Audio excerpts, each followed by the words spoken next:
It's Rhema Afternoons with Tom and Di. Well, we've been talking off air a whole bunch about change and whether or not we like it. Well, joining us on the show today to talk all things change and albeit tiny changes is Lauren Parsons from Lauren Parsons Wellbeing. Welcome to the show. Kia ora, nice to be here. Well, it's great to have you back with us. And Lauren, I've got to say one thing I learned about Di. She really doesn't like change as we started talking about this. But I guess that's the case.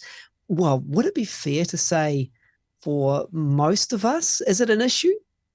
I think, yeah, as human beings, we naturally resist a certain amount of change. It's unsettling.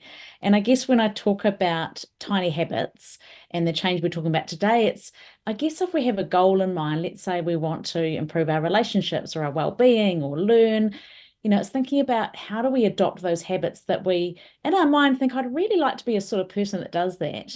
But for whatever reason, we perhaps self-sabotage or we don't make those habit changes. So I guess some of the keys to making habit change stick, and one of them is to start with tiny habits. Okay, so let's talk about what that looks like. So can you give us an example of what this could be? Well, for example, I've had a client in the past who once said they wanted to drink more water, and they said they were going to go out and buy themselves a 4 litre water bottle and have 4 litres every day.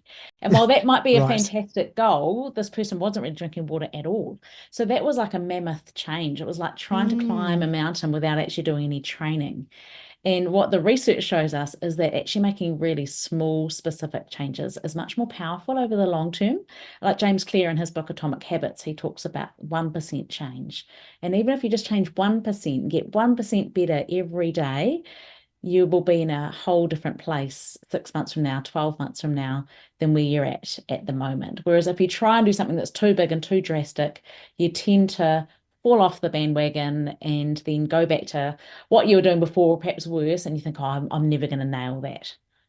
Okay. Well, that being said, then how much tiny change is too much change? Now, that might sound like an ambiguous question, but there might be several areas in our lives that we're like, we need to make changes. So how do we look at that maybe across the board? Yes, that's another thing that can happen. We can try and do everything at once. Right, I'm going to start exercising. I'm going to sleep better. I'm going to stop watching TV. I'm going to start drinking. I'm going to have more veggies. And if we're trying to do multiple things at once, that is challenging as well. So the ideal is just to focus on one thing at a time. If you're a real overachiever, if that sounds boring or you just don't really think you can stomach that, I would limit it to 3 things. But even just focusing on one thing at a time or one thing for the next week, and then start to have that habit in place can help you then to move on to move to the next one to add. Okay, so I'm guessing when you talk about tiny changes, you make these tiny changes with the idea of eventually I will get up to my however many litres of water you want to drink a day. Is that what you're aiming to do? Yes, and one of the keys is to have a specific strategy rather than a general intention.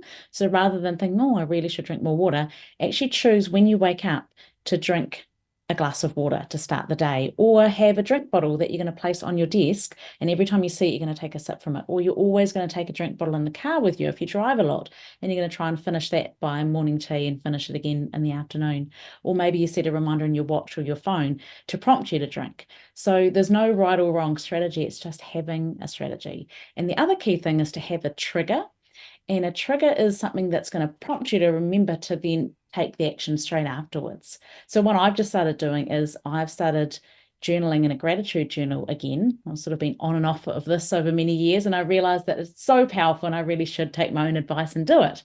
And the thing that's helping me is that when I make the bed in the morning, I just place the journal and the pen on top of my pillow.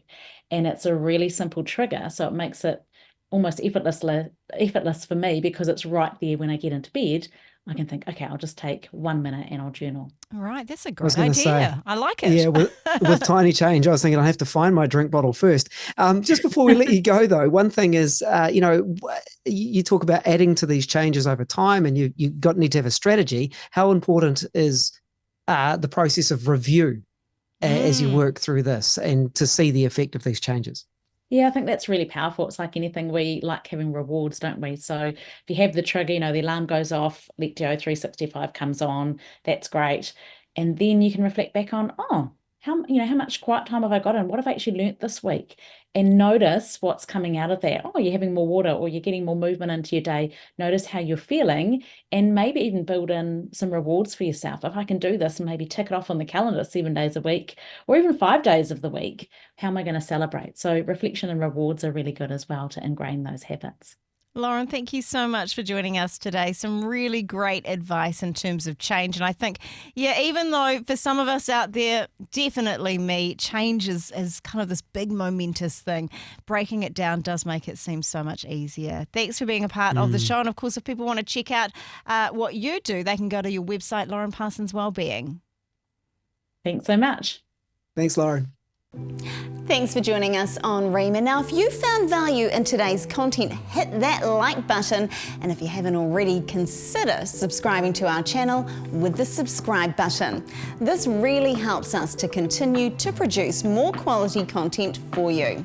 And hey, if you'd like to stay updated and never miss any of our future videos, ring that notification bell as well. Don't forget to follow us on our other socials, which are in the description below. And until then, stay tuned.